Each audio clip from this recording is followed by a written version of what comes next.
I just know that you're riding that motivation high right now, that you're not even worried about your assignments or about school, that you are just powering through everything. You're locked in, you know that this is going to be your year. You had a vision board, you have goals written down, you know exactly what you want to do, you know exactly what you want to achieve, and yet there's still that lingering feeling. You start every year like this, with goals, with visions, with aspiration, with motivation, yet somehow by the time December, January, February rolls around, you just want school to end because you feel like this year has already been lost. How do we keep that motivation that you currently have all throughout the school year? It's one of the hardest things to do, and one of the things that ends up leaving students without the grades that they wanted. I'm going to teach you how to avoid that slump and to make sure that you don't fall victim to it with 4 tips that I actually use to maintain a 4.0 GPA no matter how hard my classes are. The first thing that you should do is find balance in ways that work for you. So for example, I know that there's a lot of people who, when they schedule something in the afternoon, like for example an appointment or seeing friends, all morning they don't have motivation to do anything and they're just waiting for that event to come. I'm honestly a little bit like this, and the way that I counteract this is by scheduling things in the morning rather than the afternoon.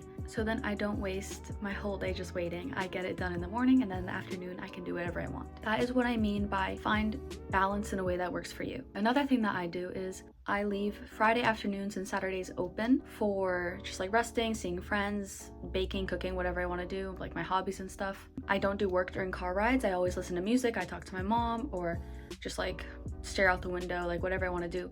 I will like leave these slots open on purpose unless I have like a big exam coming up, like AP exams, and I need to study extra. That is how I don't burn out. That's how I find balance, and I keep seeing my friends. I keep my social life good. I do my hobbies and everything, and that works for me. I actually just realized I have 5 tips, not 4.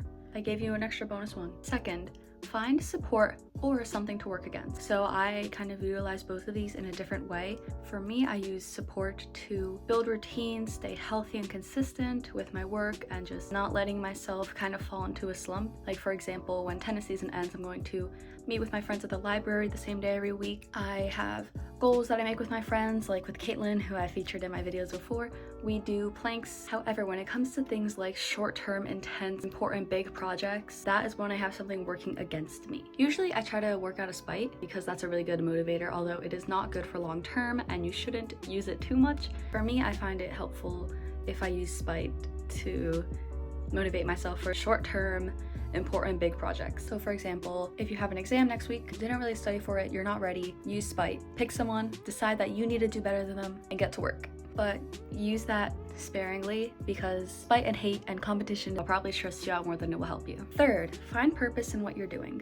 So my purpose is basically my future, my interests, so like psychology and my hobbies and stuff. Giving my parents back everything that they've given me. So all of their hard work that they've put into raising me and giving me a good life, I want to give back to them. Using this, it's pretty easy to connect a few things to this purpose. So for me, I want to be a psychologist. So obviously things that I don't have to work very hard for are like this YouTube channel, which is psychology based, or studying for AP Psych, or just doing my own personal research on psych. Like I don't need to consistently like motivate myself for those things because I'm already motivated for them. But what about the things that don't really seem very relevant to that purpose? Like maybe math class. Find ways to tie those things into your purpose. So for me, math class, I use that to practice my logic and reasoning as well as problem solving.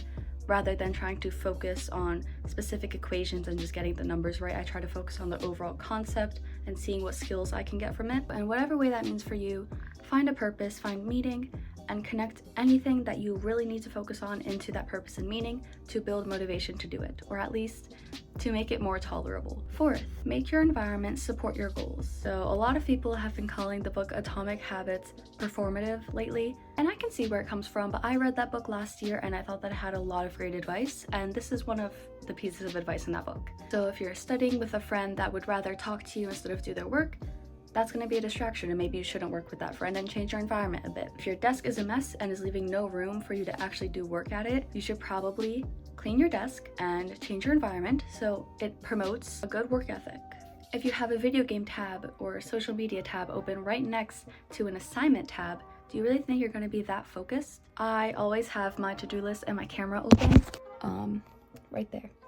I always have my study life and my calendar open. That's why they're pinned. That's my computer space supporting my environment. My desk, this area is pretty clean, so I'm able to do my work here. Even if I build the motivation to do work, if I go to my desk and I see that it's messy, I'm not going to do my work, but it's always like this where I'm recording right now, this spot's always clean. I always have space to do work. And the last tip is to not let yourself forget this stuff. As the school year progresses, it's really easy to get into a lull of just doing the same assignments over and over without much thought behind it and just waiting for Friday to come every single week. Make sure that you come back to these tips and don't let yourself slip into autopilot. Be mindful about your learning and your time. If you notice your desk becoming cluttered, it's time to reset it.